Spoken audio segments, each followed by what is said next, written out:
तो देखिए, राम मंदिर में चढ़ावा चोरी का मामला थमने का नाम नहीं ले रहा है और हर दिन इसमें एक नया सियासी मोड़ आ जाता है।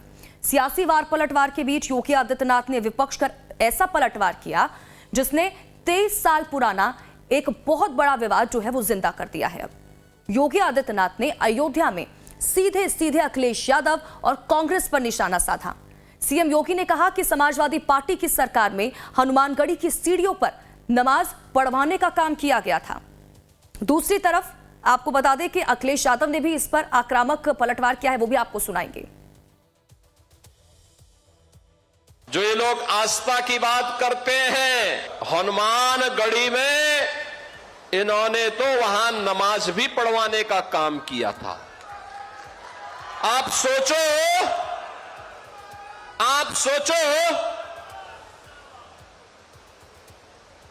कल्पना करिए, क्या कोई जामा मस्जिद में कभी हनुमान चालीसा का पाठ कर पाएगा क्या?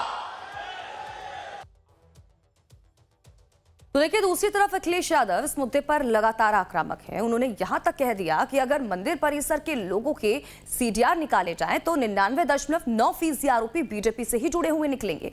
इस बीच एसपी खुद को सनातनी विरोधी के टैग से बाहर निकालने के लिए अयोध्या में अखिलेश यादव की फोटो के साथ पोस्टर लगा रही है। सियासी वार पलटवार के बीच हम आपको बताते हैं कि आखिर साल 2003 में हनुमानगढ़ी में ऐसा क्या हुआ था। क्या वाकई वहां सीढ़ियों पर नमाज पढ़ी गई थी?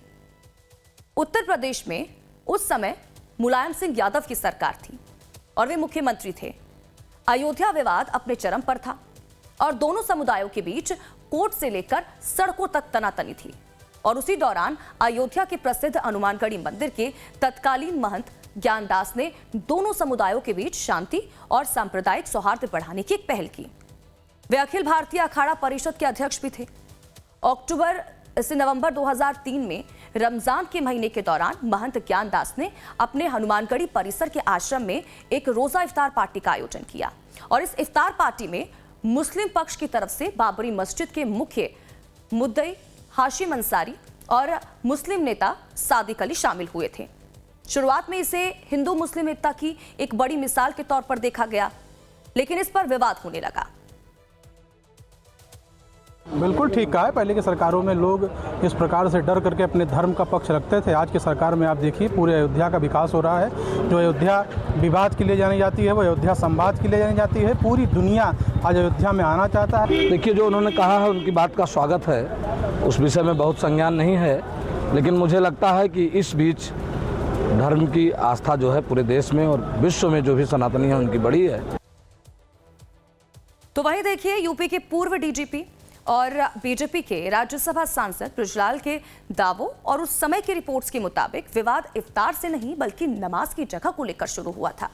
आरोप है कि मुलायम सरकार के कुछ बड़े अधिकारियों, जिसमें लखनऊ जोन के तत्कालीन आईजी भी शामिल थे, के शहर पर यह योजना बनी थी कि रोजा इफ्तार के बाद हनुमानगढ़ी मंदिर के ठीक सामने सीढ़ियों पर नमाज अदा की जाए। लेकिन फैजाबाद अब अयोध्या के तत्कालीन एसएसपी राजीव सभरवाल ने इस पर कड़ा एतराज जताया।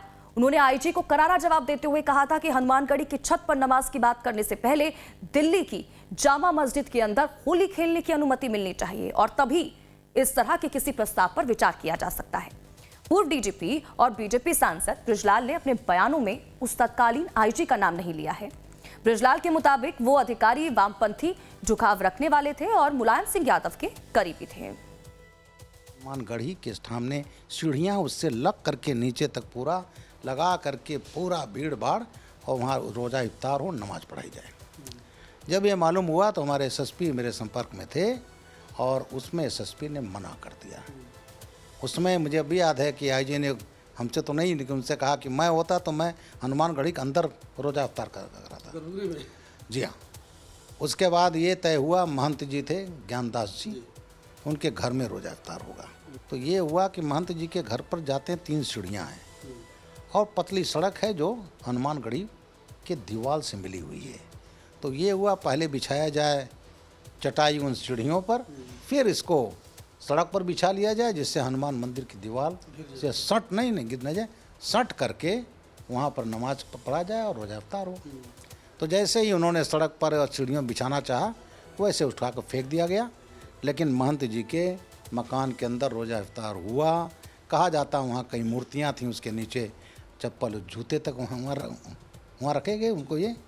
ये तुष्टिकरण की एक पराकाष्ठा थी जिसका योगी आदित्यनाथ जी ने आज जिक्र किया है। तो देखिए, वैसे तो पुलिस और स्थानीय संतों के कड़े विरोध के बाद नमाज को हनुमानगढ़ी की सीढ़ियों पर नहीं होने दिया गया, बल्कि नमाज को महंत ज्ञानदास के निजी आवास के हिस्से में ही सीमित रखी गई। हालांकि नमाज के लिए चटाइयां महंत के आवास से मंदिर परिसर की तरफ बिछाई जा रही थी, जिसे पुलिस ने बाद में हटवा दिया था। इस घटना के बाद अयोध्या के संत समाज में भारी आक्रोश फैल गया। हनुमानगढ़ी के ही महंत धर्मदास ने इस पूरे आयोजन को अदालत में चुनौती दे दी।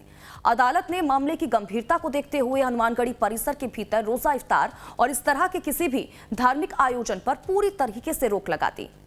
आज जब 2026 में राम मंदिर के चढ़ावे की चोरी को लेकर राजनीति गरमाई हुई है, तो सीएम योगी आदित्यनाथ ने इसी 23 साल पुराने वाकये को याद दिलाकर यह साफ कर दिया है कि बीजेपी तुष्टीकरण के पुराने मामलों पर विपक्ष को छोड़ने वाली नहीं है।